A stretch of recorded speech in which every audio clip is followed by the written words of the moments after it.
il y a Rola Abdallah, qui est une artiste franco-syrienne qu'on vous présentera tout à l'heure. Katia, qui a réalisé de nombreux films, notamment pour Arte et quelques de documentaires, mais aussi 2 petites fictions. Je voudrais donc plus revenir sur ce film-là, mais si tu veux nous parler de ton parcours aussi au cinéma un peu plus tard, pourquoi pas. Donc ce soir, pour ce film, j'aimerais qu'on revienne un tout petit peu sur le making-of du film, sur de comment est née l'idée de ce documentaire, comment tu as... Problème du micro aussi. Comment tu as sélectionné ces personnalités, donc très fortes, hein, ces femmes artistes avec des portraits chacune très singulières. Est-ce qu'il y a eu des entretiens préalables? Comment ça s'est passé? Est-ce qu'il y a eu d'autres entretiens avec d'autres artistes? Comment s'est passé tout cela? Si tu peux nous raconter un tout Bien petit sûr. Eh bien, bonsoir à tous. Merci d'être là. Ce documentaire, c'est un peu la suite justement d'un court-métrage que donc l'aventure a commencé en 2017. J'ai écrit et réalisé un court-métrage qui s'appelle Seul le silence sur une réfugiée syrienne qui est en France et et dont la famille est restée sous les bombes en Syrie. Donc déjà, j'avais commencé à traiter de cette notion de l'exil et de la violence de l'exil. Et pour le casting de ce film, je tenais absolument à ce que ce soit une Syrienne qui joue le rôle principal du court-métrage. Et donc, j'ai lancé un casting sauvage à travers les réseaux sociaux, à travers l'Europe, la Turquie, le Liban. Et il y a des dizaines de candidates qui ont répondu à l'appel, des dizaines de Syriennes qui étaient pour la plupart, donc pratiquement toutes artistes et activistes. Et malheureusement, j'ai dû n'en choisir qu'une seule pour le rôle, mais elles m'ont toutes énormément marquée par leur personnalité, leur trajectoire, leur courage, leur force.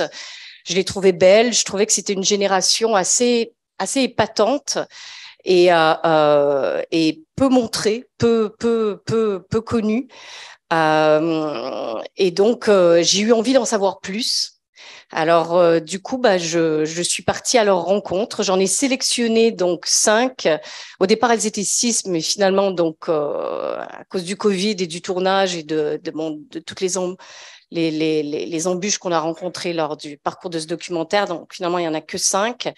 Mais j'en ai sélectionné 5 donc, sur les 60, 70 que j'avais au préalable. Et je suis partie à leur rencontre pour leur demander cette fois-ci de jouer leur propre rôle, donc de jouer dans un documentaire. Ça a pris du temps. Ça a pris 1 an, 2 ans, avec plusieurs entretiens au préalable par Skype, par WhatsApp, parce que malheureusement, je n'étais pas sur place. Il y avait que Yara qui était à Paris. Mais les autres, elles étaient à l'étranger et elles bougeaient aussi beaucoup. Et ça n'a pas été si simple de les convaincre de faire partie de ce film, de raconter leur histoire, parce qu'elles étaient méfiantes, elles ne me connaissaient pas. En fait, ça a été plus facile pour elles de faire le casting pour le court-métrage parce qu'elles jouaient un autre rôle que de raconter leur propre histoire.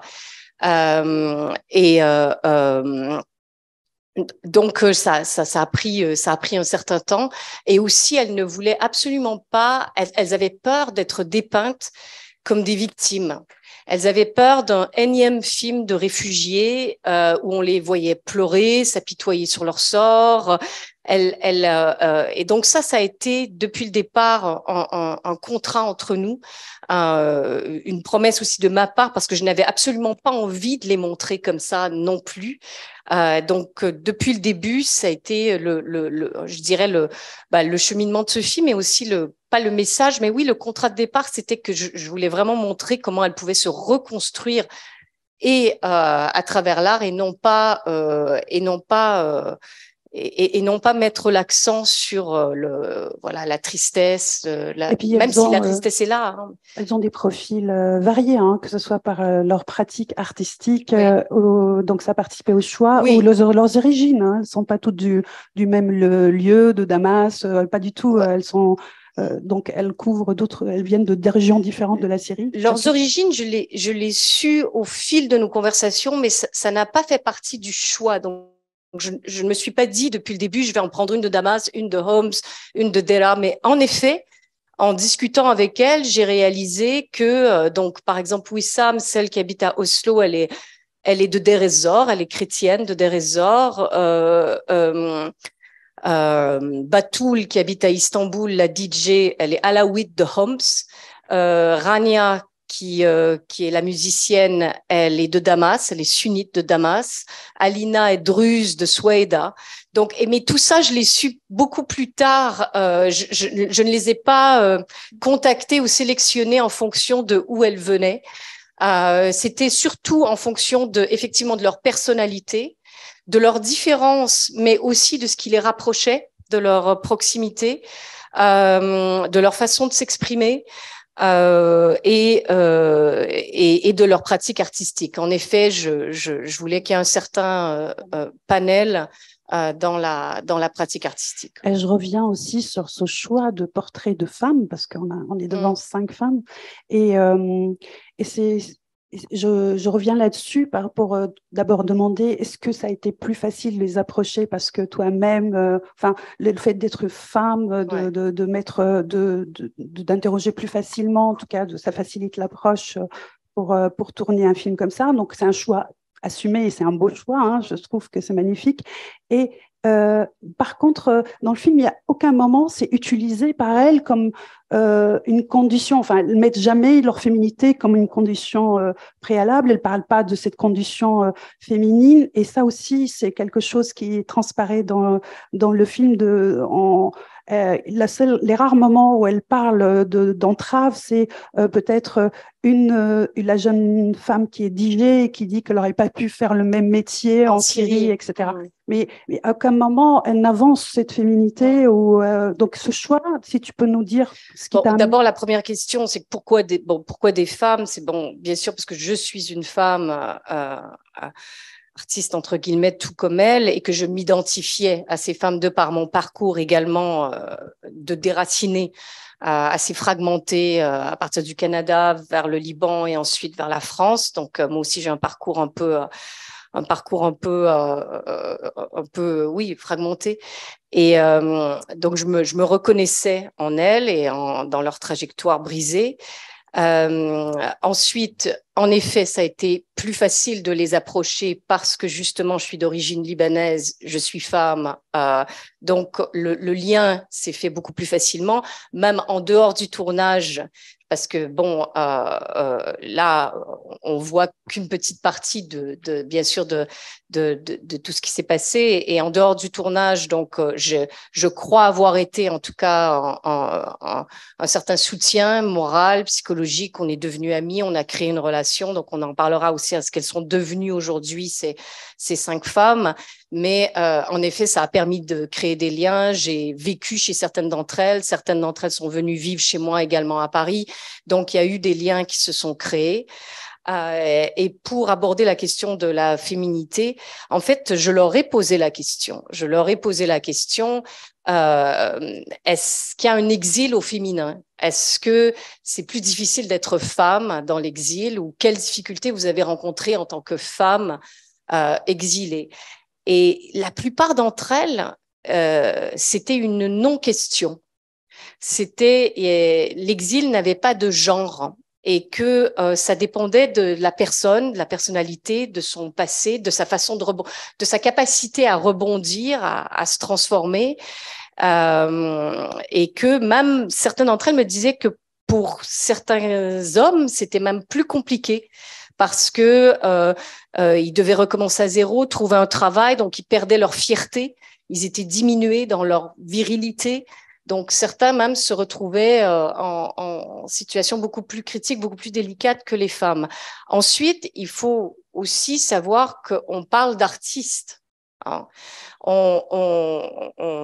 Beaucoup de gens qui travaillent auprès d'associations de réfugiés le disent, que les artistes se renouvellent plus facilement, rebondissent plus facilement, ont une capacité de se réinventer plus que d'autres gens qui ont des métiers différents et qui doivent tout recommencer à zéro, donc qui n'ont peut-être pas la même capacité d'adaptation et d'intégration que les artistes. Donc, je pense que ça, c'est à prendre en compte aussi. Oui, bien sûr. Bon, d'autant plus qu'on a une artiste avec nous ce soir qui peut nous en parler. Ola, on va revenir un tout petit peu sur ton parcours personnel qui est très différent, hein, celui des femmes. Voilà, mais l'exil veut dire quelque chose pour toi, même s'il a été vécu différemment et pas de manière forcée, peut-être de la même manière à cause de cette guerre en tout cas. Oui. Mais quel écho en voyant ces portraits en toi, et puis si tu peux revenir voir les liens que ça évoque, en tout cas ces portraits avec pour moi tous les portraits donc que tu montres, il y a vraiment un point commun, c'est leur quête de liberté. Et par rapport à mon propre parcours et la façon dont j'ai quitté la Syrie, c'était plutôt par rapport à ça. Parce que dans le domaine artistique que j'ai choisi très tôt, c'est important de vivre ça au quotidien. Et en Syrie, c'était assez compliqué. Et donc très tôt, je suis venue en France. En fait, j'ai un parcours un peu spécifique parce que je suis venue en France très jeune, à l'âge de 1 an et demi avec mes parents. Qui eux-mêmes ont fait leurs études à Paris. Et ensuite, je suis revenue en Syrie à l'âge de 8 ans et j'ai fait tout mon cursus au lycée français de Damas. Et donc là, et ensuite, j'ai fait les beaux-arts à Damas aussi. Et après, je suis revenue à Paris pour poursuivre mes études donc universitaires. J'ai fait une thèse de doctorat à Paris. Mais pendant toute cette période-là, j'ai continué à faire des allers-retours entre Paris et Damas. Et donc, j'ai jamais senti que j'étais exilée. J'ai jamais senti cette coupure entre la Syrie, la France. J'ai toujours eu l'ambition de vivre dans un monde village, de pouvoir voyager partout. Et que mon identité syrienne était toujours avec moi. Mais aussi, j'ai construit une identité française, francophone, depuis ma petite enfance. Et donc, tout ça c'était des vies, entre guillemets, parallèles, mais il y avait un échange. Et pour moi, l'idéal, c'était de construire des ponts entre les cultures, entre les civilisations. Et malheureusement, ensuite, la guerre en Syrie est arrivée. Et c'est là où j'ai vécu la vraie coupure, entre guillemets, le vrai, je dirais pas exil, mais je dirais l'impossibilité de retourner aux origines. Voilà, c'est comme ça que moi, j'ai vécu les choses. Plus tardive. Voilà. Je comprends. Oui, ce qui est un peu différent, en fait, du fait que ces 5 filles dans le film, voilà. elles ont été arrachées à leur pays, exil forcé avec possibilité de non-retour, c'est-à-dire que pas de retour possible. Donc, je pense que tu te construis différemment. Exactement. Quand tu es obligé d'aller de l'avant. Ouais, voilà. Quand et puis, moi, j'ai construit ma vie par des allers-retours, en fait. Et il n'y avait pas de choix d'être immobile dans un seul lieu, alors qu'elles ont été quand même otages de ça. Et voilà. Et après, juste pour revenir sur ce qu'elle disait sur l'idée que tu sentais que c'était un besoin de liberté ou une quête d'émancipation. Oui, il y a ça, mais il y a aussi ce qu'on sent beaucoup chez chacune d'entre elles, c'est cette volonté, ce besoin de ne pas être étiquetée réfugiée. Et ça, c'était très, très fort qu'elle voulait être vue davantage comme des êtres humains, des femmes, des artistes, mais pas comme réfugiés. C'était très important de sortir de cette case parce que c'est vrai que quand on rencontre des Syriens et puis surtout après le conflit, on a une tendance à tout de suite les mettre dans une case de réfugiés. Donc, avec une image souvent restreinte de ce qu'est une femme réfugiée syrienne. Un peu misérabiliste, un peu voilà. le prendre en pitié, et puis tout ce qui vient avec, en fait, la compassion, l'empathie. Et en fait, ce que pose ce film comme question sur l'exil, c'est cette question de la réintégration, d'adaptation à un autre lieu, à cette terre d'accueil, qui est différente. Donc, le déchirement, d'abord, la série qui est là, mais cette incapacité de se reconstruire rapidement. Il y a tous les problèmes, déjà la précarité d'être un artiste pour tout le monde, mais là, la précarité d'être réfugié, de devoir surmonter les besoins quotidiens, les papiers, etc. Mais aussi tous les questionnements de comment faire pour poursuivre sa pratique artistique, cette question qui se pose. Et pour ces femmes, je me demandais, Katia, si elle te parlait de la différence d'adaptation d'un pays à l'autre. Est-ce que ces conditions étaient différentes bien sûr, elles sont différentes entre la France, l'Allemagne, etc. Mais est-ce que pour certaines, c'était plus facile dans certains lieux que d'autres? Enfin, c'est la question qu'on se pose. Et puis, je crois que c'est jamais facile, mais ce qui est important de saisir dans le film aussi, c'est qu'elles n'ont pas été saisies au même moment de leur trajectoire d'exil. Par exemple, Wissam, celle qui est à Oslo, est arrivée à Oslo en 2012 avec une valise, elle n'a pas pu repartir. Donc ça fait plus longtemps qu'elle est à Oslo que Alina en Allemagne, par exemple, qui, elle, lorsque je l'ai filmée dans le film, elle venait tout juste d'arriver, ça faisait 1 an ou 2. On la sent d'ailleurs. Voilà, on la sent beaucoup plus fébrile. On la sent beaucoup plus fébrile. Elle a un refus d'apprendre la langue. Bon, aujourd'hui, elle parle l'allemand, hein, mais elle a un refus d'apprendre la langue. Elle se sent étrangère. Elle avait du mal aussi avec les papiers. Tout le processus bureaucratique était très fastidieux. Donc, je pense aussi que ça dépend du temps d'adaptation, ça dépend plus que du lieu. Je dirais que c'est plus le temps qui joue, et aussi, par exemple, Wissam avait sa sœur qui était en Norvège également, donc ça l'a aidé à s'intégrer plus facilement en Norvège. Je pense que ça dépend également du milieu, de l'entourage. Voilà. Mais aujourd'hui, par exemple, certaines ont bougé encore. Donc, Batoul n'est plus en Turquie, elle n'est plus à Istanbul, elle est au Canada. Donc, Batoul vit un second exil où elle recommence à s'intégrer dans un nouveau milieu musical. Je l'ai eu au téléphone il y a 2 semaines. Elle me dit que ça commence, mais bon, c'est un autre monde encore, hein, le Canada. Surtout en hiver. Donc il faut se réadapter.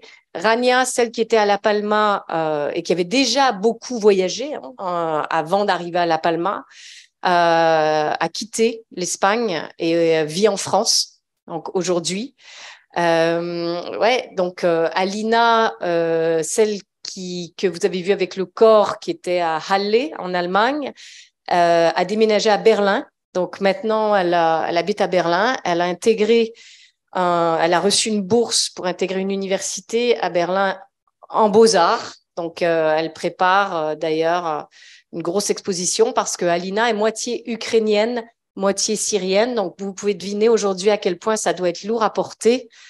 Donc aujourd'hui, elle prépare une exposition sur la question de l'identité.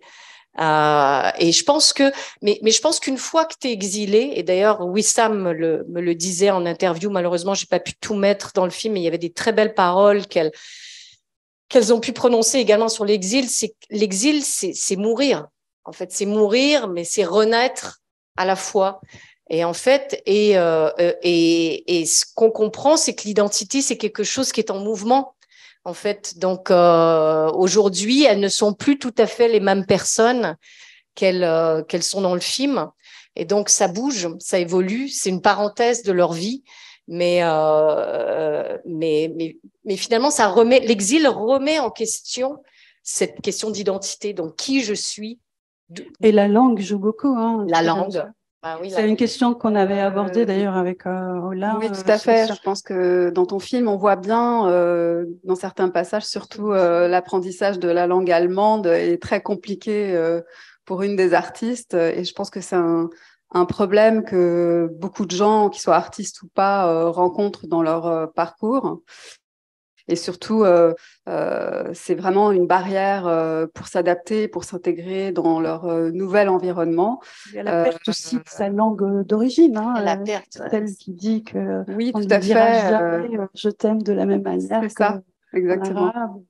Donc, il y a quelque chose qui est très compliqué et qui se joue à ce niveau-là. Et je pense que beaucoup d'artistes ou d'autres personnes, d'autres métiers, en apprenant la langue du pays dans lequel ils vivent, ils pensent ou ils ont l'impression que leur passé est terminé et qu'ils doivent faire le deuil de quelque chose qui est très compliqué. Et je pense que là, je pense qu'il y a un travail à faire, c'est-à-dire que quand on apprend une nouvelle langue, quand on navigue entre deux langues, ça ne veut pas dire qu'on en a perdu une. Ça veut dire qu'on enrichit, en fait, entre guillemets, son vocabulaire et sa structure mentale.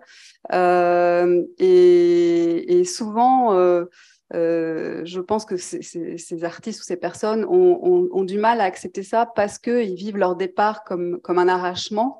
Et l'intégration se fait de façon plus compliquée à ce niveau-là. On en parlera peut-être si on a le temps, mais il existe peut-être très peu de projets en Europe et en tout cas en France qui aident des artistes, à part quelques-uns, pour se reconstruire, pour s'intégrer.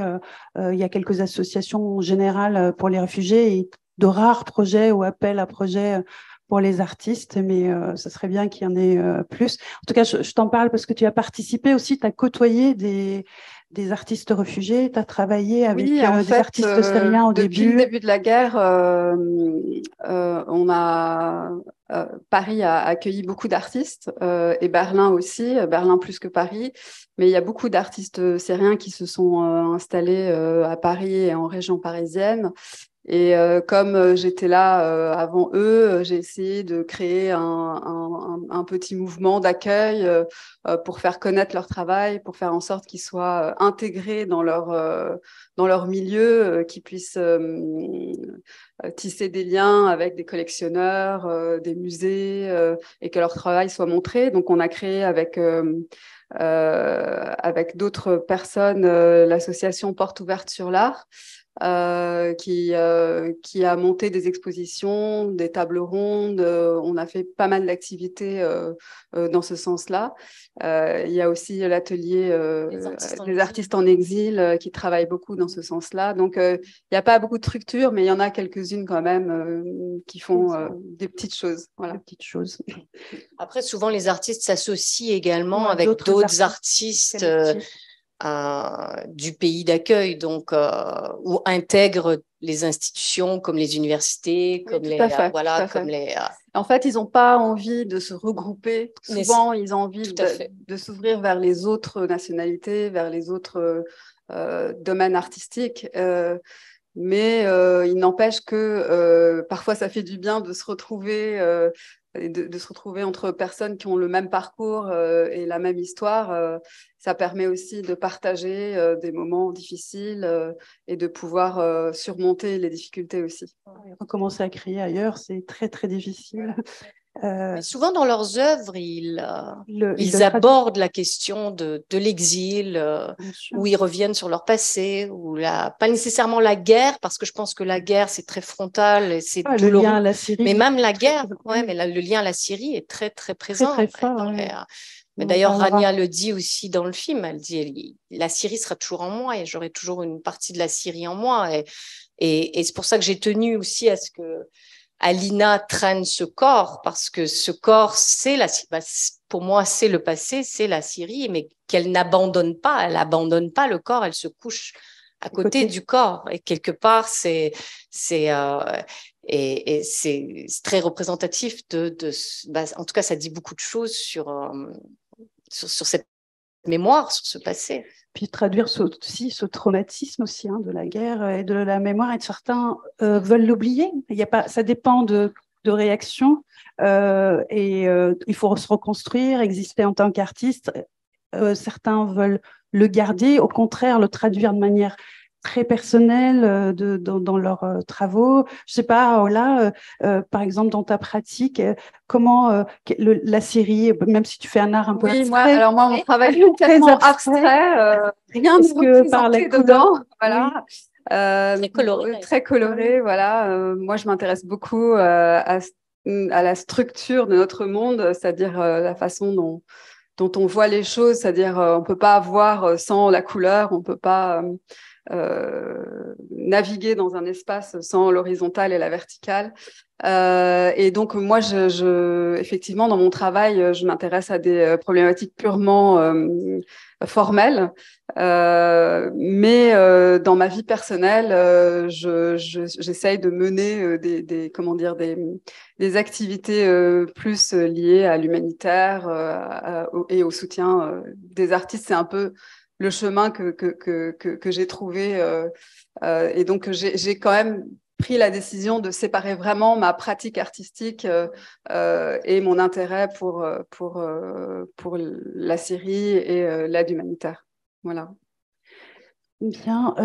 Moi, j'avais aussi une question pour toi, Katia, sur les images d'archives qu'on voit dans le film. Là, on les remarque moins parce qu'étant donné que la qualité… Oui, mais bon, oui, il y a 20 minutes à peu près d'archives dans le film. Oui. Ouais. Et il y a 2 longs travelling, notamment dans celui du début, où il y a c'est des images incroyables. D'abord, comment tu l'as trouvé? Ça a demandé beaucoup de recherche, de travail, et la façon dont tu les as intégrées est très judicieuse. Enfin, moi, je trouve, ça rentre dans la narration de ce que disent ces femmes, de leur parcours personnel. Il y a une façon très poétique aussi de les utiliser par moment. Tu peux nous dire comment on travaille avec des images d'archives aujourd'hui et comment on peut les trouver et comment tu as fait? Moi, je voulais que les archives dans le film soient des fragments de mémoire, que ce soit de la mémoire ancienne de Syrie, donc la mémoire d'avant-guerre, la mémoire de la Révolution, la mémoire de la guerre. J'aurais souhaité que ce soit des images personnelles, individuelles, que ces femmes me transmettent, me donnent de leur vie, de leur famille, de leur…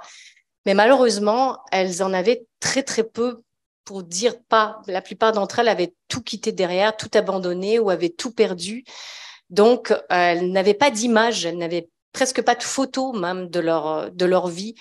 Ce qui était très triste d'ailleurs, ça m'a fait réaliser que du jour au lendemain, ça peut être qu'il n'y a plus de passé en fait.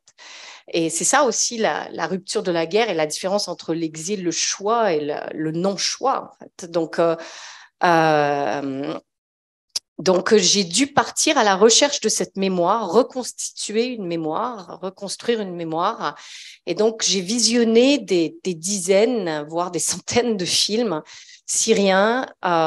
J'ai beaucoup aussi visionné j'ai été sur YouTube. J'ai fait tout un travail de documentaliste avec une amie syrienne, Roula Nasrallah, qui m'a aussi beaucoup aidée parce qu'elle avait plus accès également au côté arabe. Elle écrit mieux l'arabe que moi, donc elle allait chercher ses contacts côté arabe, et c'est comme ça qu'on a pu aller grappiller à droite, à gauche cette mémoire, reconstituer un peu cette mémoire.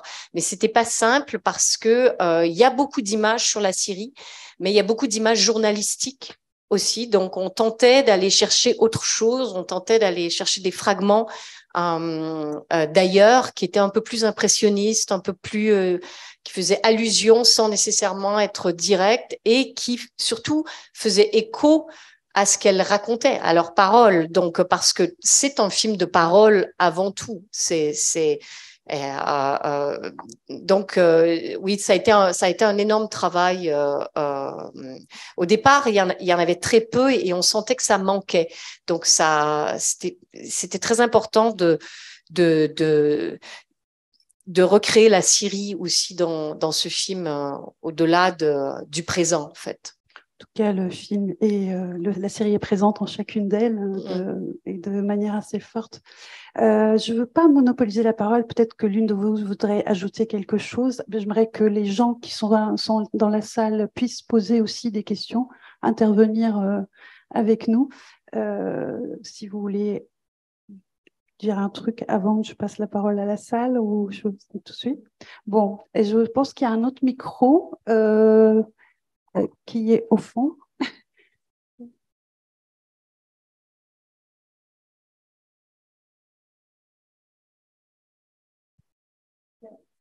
Le monsieur qui est juste là, qui souhaite dire quelque chose.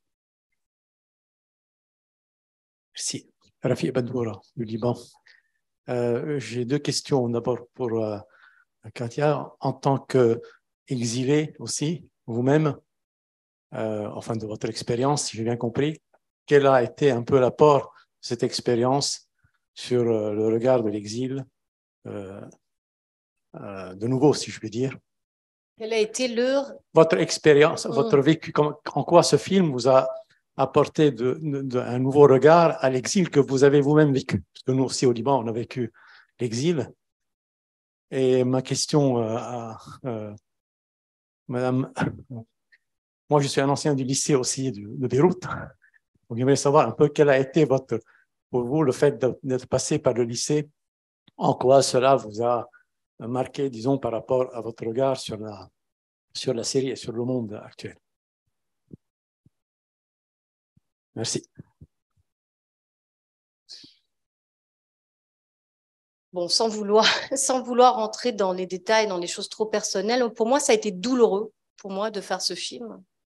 Ça a été douloureux parce qu'elle me renvoyait également à ma propre fragilité, à ma propre solitude. J'ai pas le même exil que ces femmes parce que moi, c'est plus mon père qui est un exilé. Mon père est libanais, ma mère est canadienne. J'ai grandi au Canada et moi, ça a été un choix pour moi de partir au Liban, de faire un retour à mes origines et ensuite de venir en France. Donc, je suis un peu une déracinée volontaire. Hein. J'ai fait le parcours inverse. Mais j'ai aussi connu la guerre, j'ai aussi et aujourd'hui je vis l'effondrement de mon pays. J'ai aussi tout perdu mon argent au Liban. Les 3 dernières années sont assez catastrophiques. Donc, et je vois les Libanais arriver, quitter le Liban aujourd'hui et débarquer en France. Donc, c'est un nouvel exil, un nouvel exode. Donc, ça me ramène à mon histoire, ça me ramène à l'histoire de mon père aussi, que j'ai vu souffrir toute sa vie en étant à l'extérieur de son pays, avec qui j'ai grandi, où il avait toujours la tête ailleurs et il disparaissait souvent. Donc, en effet, ça m'a ramené à mon histoire, ça m'a ramené à ma solitude, mais également, ça m'a donné je dirais un élan, parce que quand je les voyais, ces femmes, ça m'a donné un élan de me dire que finalement, la seule porte de sortie ou le seul secours, c'est de créer, c'est de continuer à écrire, à peindre, à s'exprimer, peu importe la façon, mais c'est de continuer à y croire et de se renouveler continuellement. Donc, parce que une fois qu'on est déraciné, je pense que c'est très compliqué de se réancrer quelque part. Donc, comme on n'est pas ancré, on est un peu voué au grand vent. Hein, dès que ça tangue un peu à l'extérieur, on est fragilisé. Donc, il faut s'ancrer en soi. Et c'est ce qu'elles disent un peu dans le film quand Yara parle du corps, que c'est dans son corps, que aujourd'hui c'est la patrie de toutes les exilées, où certaines disaient que c'était leur chambre, que dans leur chambre, voilà, elles recréaient un chez elles ou un chez moi, où c'est maintenant, il faut s'ancrer en soi. Et donc, ce film m'a un peu... Et je pense que l'amitié que j'ai développée avec ces femmes, qui a été une amitié au long cours, hein, ça a pris du temps. Ça a été, oui, comme je dis, ça a été douloureux parce que je les voyais également souffrir et que je tendais la main, mais que je pouvais couler avec elle, parce que moi-même aussi, j'ai pas une vie qui est simple et facile. Et ce film a été fait avec peu de mains, mais beaucoup de cœur et peu d'argent également. Donc, je me sentais parfois seule à me battre. Mais participer du même combat et retrouver des gens qui sont un peu comme soi aussi, ça, finalement, on finit par se sentir un peu plus fort. Donc, je dirais à la fois une douleur, à la fois une force de faire ce film. Moi, j'étais impressionnée par leur courage, en tout cas. Oui, elles sont toutes très, très courageuses et elles vont toujours. Enfin, on sent qu'elles ont vraiment envie d'aller au-delà de ce qui s'est passé, de reconstruire leur vie. Et de refuser et elles ont une force incroyable. Vraiment, c'est. Mais finalement, ce film, c'est un peu. Ce film va un peu dans leur sens, dans le sens où aussi ce film a été un véritable parcours de combattant. Ça paraît pas nécessairement, et j'ai pas voulu. Il y a eu un moment où il était question de me mettre dans le film, c'est-à-dire de mettre ma voix en écho, de montrer des parties du making of. Et moi, je sentais pas que j'avais ma place dans ce film. Mais quand je vois le film aujourd'hui, je me dis oui, le film, c'est un peu le même parcours que ces femmes également. C'est tout un parcours ça a été un véritable combat, en fait. En tout cas, on sent qu'il y a une vraie complicité entre toi et elles, même si toi, on te voit pas. Mais elles sont très à l'aise devant la caméra. Et ça, je pense que c'est un peu grâce à toi, parce que c'est pas évident de se livrer comme ça devant une caméra. Et je pense qu'on sent vraiment le lien qui s'est tissé entre toi et elle dans le film. Bon, faut dire qu'il y a toute une mise en scène. Une mise en scène dans le sens où, pour moi, c'était très important qu'elle soit belle. Alors, dans tous les sens du terme. Mais donc, on choisissait les vêtements ensemble. On choisissait les lieux où elles allaient être filmées ensemble, les mises en scène. C'était quelque chose c'était un travail de complicité. C'était très important pour moi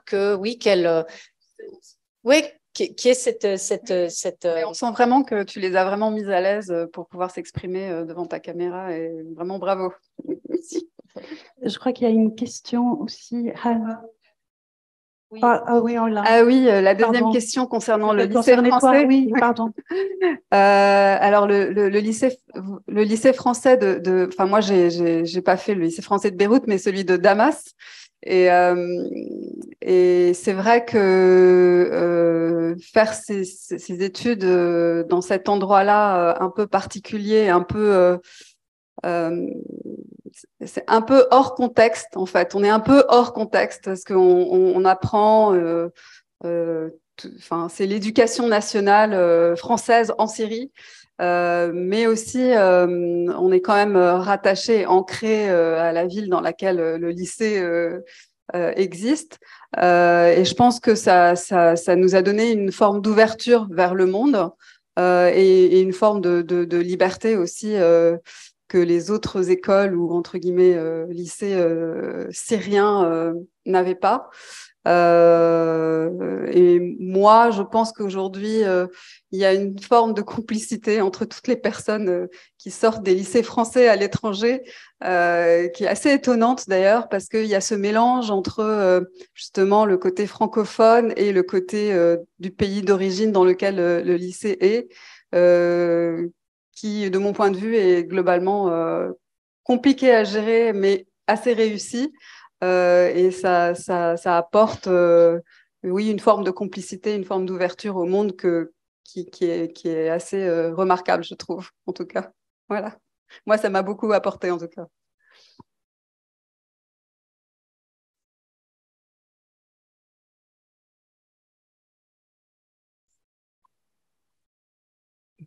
Hala, qui est une artiste syrienne, elle aussi. Réalisatrice. Réalisatrice, bien sûr. Non. Je voudrais d'abord te dire bravo et merci. Je suis très contente que ce film existe. Vraiment. Et il n'y a pas de micro?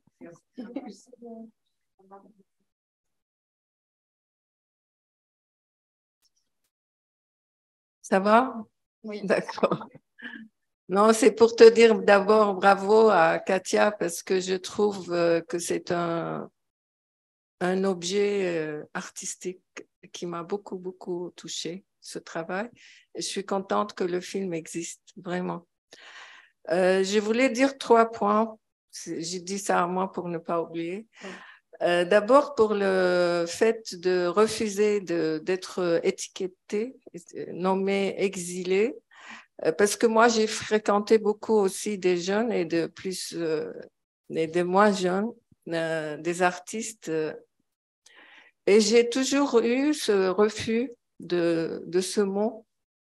Donc, j'ai beaucoup discuté avec eux et je pense qu'au fond, ils refusent d'être jugés comme exilés, c'est-à-dire en tant qu'artiste ou en tant qu'écrivain ou poète ou à tout genre de vouloir s'exprimer sans avoir une note de plus parce qu'il est exilé. Ils veulent être jugés en tant qu'artistes, point à la ligne.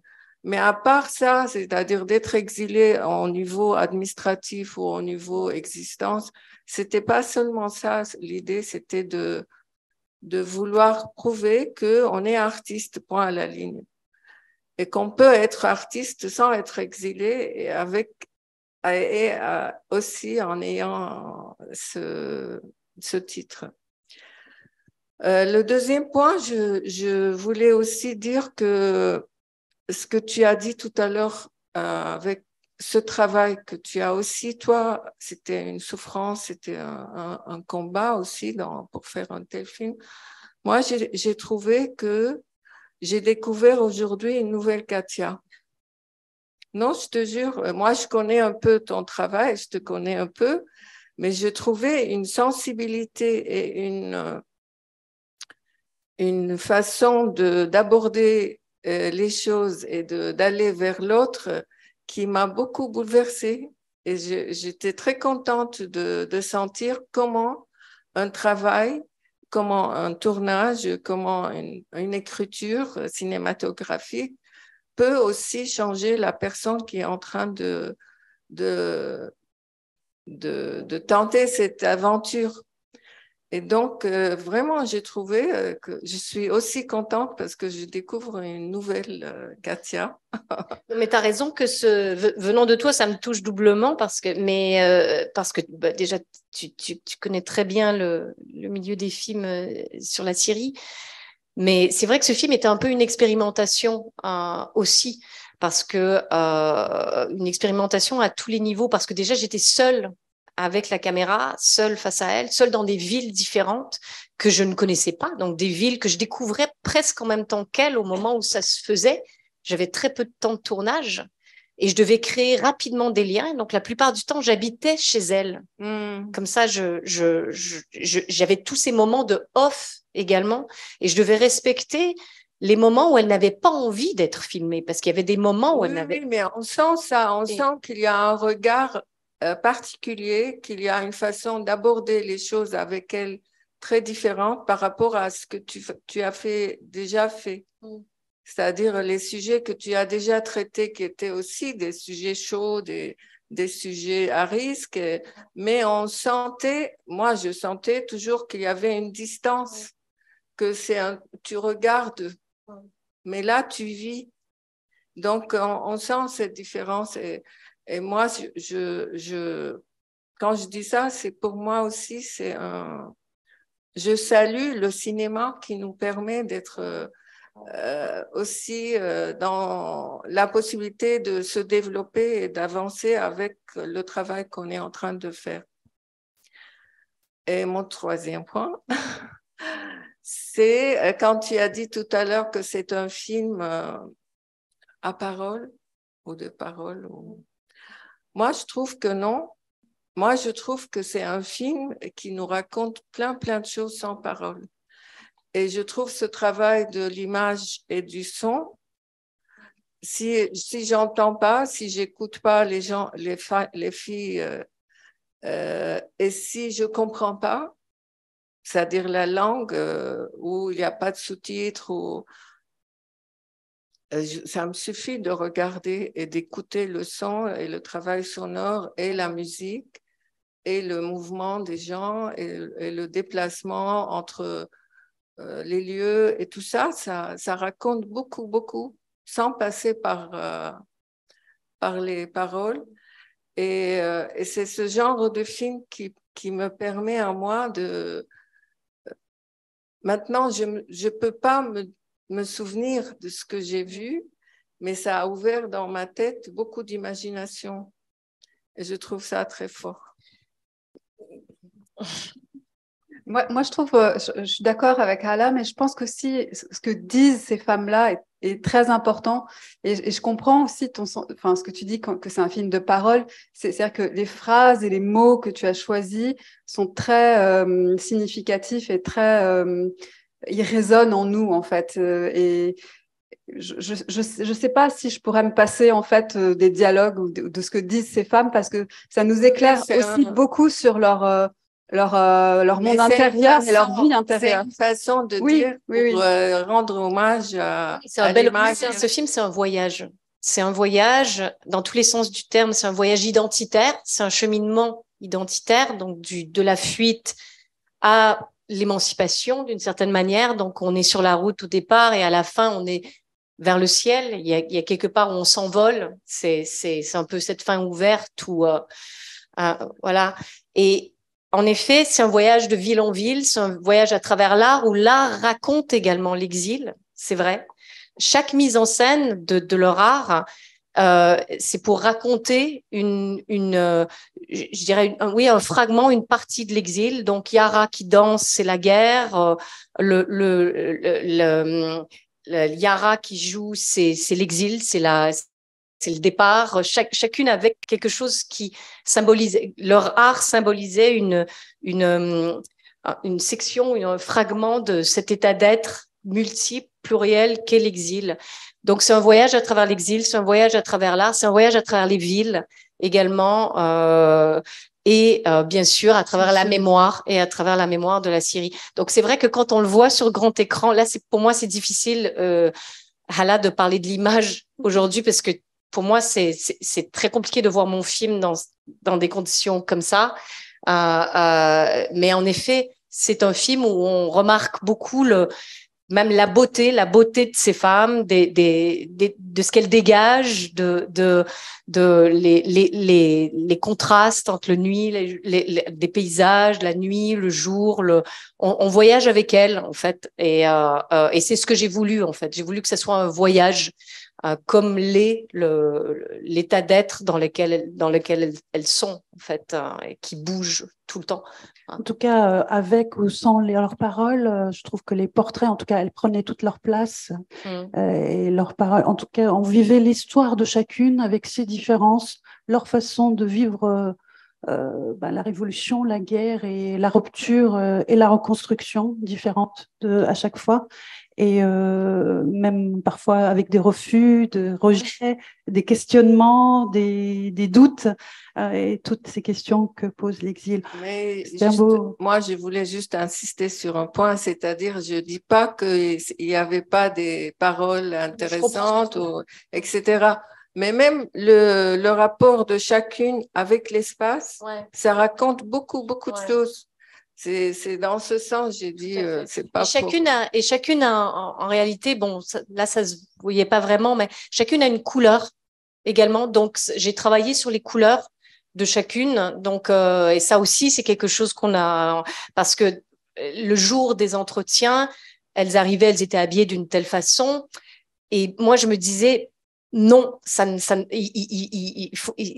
n'est pas elle. Il faut aller chercher autre chose qui va faire en sorte que chacune se démarque et que chacune également s'intègre à son environnement.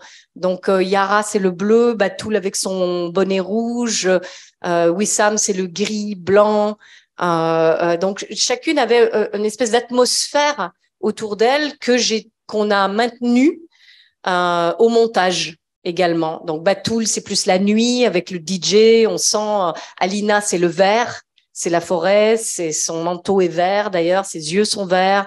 Et donc j'ai essayé de créer d'une certaine manière, j'ai essayé de moi aussi créer une œuvre avec ces fragments, mais qu'on ressent beaucoup plus lorsqu'on le voit dans des conditions. C'est vrai que sinon, voilà, voilà. Bah, j'espère qu'il sera montré. Voilà. Bon, en tout cas, on a vu un bel aperçu. Est-ce qu'il y a d'autres questions dans la salle? Oui, madame. Bonsoir, merci. C'est une question, observation, comme Hala, merci Katia pour ce film qui est vraiment nécessaire et important. On a tous un peu l'impression que la Syrie est oubliée et c'est difficile maintenant de voir des histoires syriennes différentes racontées par des Syriens. Ça, c'est très important, donc merci. En regardant le film, j'ai pensé à deux choses. J'ai pensé à la question des politiques culturelles d'accueil. Là, tu portes ouverte sur l'art. La question des réfugiés, je suis d'accord aussi avec ce qu'a dit Ala, que les artistes ont peur d'être catégorisés comme des réfugiés et de dissocier cette identité ou de trop la fusionner avec leur identité artistique, mais ça c'est aussi lié aux politiques culturelles d'accueil, aux politiques culturelles tout court, en Europe, en France et en Europe, parce que toutes ces femmes habitent en Europe plus ou moins, avec Betül qui est en Turquie. Donc je pense que c'est un film qu'il faut voir et qu'il faut montrer. Je pensais aussi à ce que les femmes syriennes ont appris au monde et qu'on a très vite oublié, parce que là, tout le monde parle des femmes iraniennes, des femmes afghanes, on parle plus des femmes syriennes.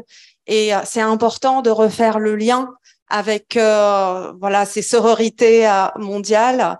Et ma troisième question, c'était quand un film comme ça existe, où est-ce qu'on le voit? Où est-ce qu'il peut exister? Et quel impact il peut avoir sur des politiques culturelles, sur ce genre de choses? Voilà. J'aimerais bien vous renvoyer la question parce que, en effet, bon, déjà, ça m'a pris du temps à le terminer. Bon, le Covid est passé par là. Ensuite, on n'avait pas de financement pour le montage. Donc, tout a été fait, tout a été très fastidieux. Et après, lorsque justement c'était le temps de le montrer, beaucoup de festivals nous disaient oui, c'est un beau film, mais il y a déjà eu plein de films sur les réfugiés syriens, donc non, la Syrie c'est un peu dépassé. Aujourd'hui, on est donc malheureusement le film a pas été beaucoup montré. Il a été présenté au FIPA Docs, ce qui était déjà bien, ce qui était un beau tremplin. Avec les producteurs, on a réussi à faire une projection à l'Institut du monde arabe, mais une projection. Il a été montré dans des petits festivals. J'ai fait une version 59 minutes pour la télé, mais TV Vosges. Donc, encore une fois, très petit public, petite résonance. Donc, moi, je trouve ça dommage, pas pour moi, parce que même si oui, c'est beaucoup de travail et qu'on se dit tout ça pour ça, moi, je trouve ça dommage presque pour elles, parce que je trouve que c'est des femmes exceptionnelles. Je trouve qu'en plus, elles savent s'adresser à un public qui est nous, en fait, qui est un public qui regarde des films, qui est un public parce qu'elles viennent un peu aussi du même milieu. C'est des femmes qui viennent de milieux urbains et éduquées sans être privilégiées, parce que beaucoup de gens m'ont dit elles sont trop belles pour être des réfugiés. Donc j'ai eu ce genre de commentaires. J'ai eu beaucoup ce genre de commentaires après la projection à Lima, entre autres. Donc, certaines me disaient, elles sont trop belles pour être des réfugiés. C'est des bourgeoises, alors que pas du tout. C'est des femmes qui portent beaucoup sur leurs épaules et qui, d'ailleurs, encore une fois, elles n'ont pas voulu et je n'ai pas voulu qu'on s'apitoie sur leur sort, mais beaucoup ont énormément souffert. Je veux dire, Wissam, elle est orpheline. Rania, elle a vu ses amis mourir devant elle. Yara a perdu son père. Donc, c'est pas parce qu'on a vécu des atrocités qu'on est obligé de s'étaler et de s'apitoyer. Mais bon, pour revenir, donc, difficile de montrer un film pareil parce qu'il ne correspond pas à ce qu'on en attend, Aux stéréotypes. aux stéréotypes et à ce qu'on attend des réfugiés. Donc, moi, j'aurais espéré, par exemple, que le festival de films de Créteil, non, non, parce que bon, est-ce que je suis arrivée trop tard, à un moment où la Syrie était dépassée? Comme vous dites, on parle des femmes afghanes, on parle des femmes iraniennes. Soudainement, il y a d'autres conflits qui prennent le dessus. Donc, c'est malheureux, mais peut-être aussi dans des productions, sans l'étiqueter féminin, mais il y a beaucoup de festivals aussi, de films autour des femmes. c'est ce que j'aurais espéré. Je me suis dit, parce que ça met vraiment en valeur les femmes, ça met en valeur en plus leur travail, leur parole, leur beauté, leur générosité, leur force, leur courage. Je trouvais que c'est un film vraiment, c'est un film où on ressort du film, on est bien. Moi, je trouve qu'on est bien. On se dit, c'est bien que des femmes comme ça existent. Et en plus, véritablement, non seulement ça leur rend hommage, mais elles sont comme ça dans la vie. Je veux dire, moi, je suis restée amie. Alina était chez moi la semaine dernière. Elle est venue à Paris. Elle était de passage à Paris, celle qui habite en Allemagne. Elles sont comme ça. Je veux dire, elles sont exceptionnelles.